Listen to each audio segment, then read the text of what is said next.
শুভ সকাল সবাইকে। আজকে সকালবেলা ঘুম থেকে উঠেই দেখি এরকম ঝমঝম করে বৃষ্টি পড়তেছে। তারপর সকালবেলায় আবার ফ্রেশ হয়ে দেখি সুন্দর খাবারের ঘ্রাণ আসছে।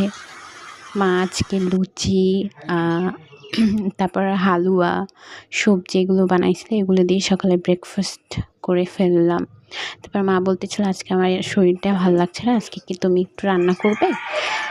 আমি বললাম হ্যাঁ আমি রান্না করবো। তো বাইরে যেহেতু এত বৃষ্টি সেজন্য আমি খিচুড়ি, বিভিন্ন টাইপের ভাজাভুজি, অবশ্যই বেগুনিও ছিল।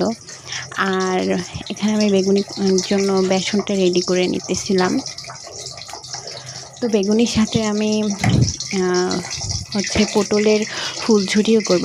পটলের ফুলঝুরিটা হচ্ছে পটলটা একটু চিড়ে চিড়ে নিয়ে তারপর বেসনের ভিতরে ডিপ করে নিতে হবে। সেইটা হচ্ছে পটলের ফুলঝুরি। এই যে পটলের ফুলঝুরি। তো এইটাকে আমি বেসনের মধ্যে ডিপ করে নিব অ্যান্ড দেন ভেজে ফেলবো। তাইলে পটলের ফুলঝুরি রেডি। আর সাথে বেগুনিও আছে অ্যান্ড ডিম ভাজা।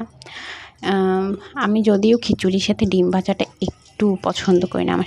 আমার খিচুড়ির সাথে বেগুনি বা বেগুন ভাজা, আলু ভাজা তো লাগবেই।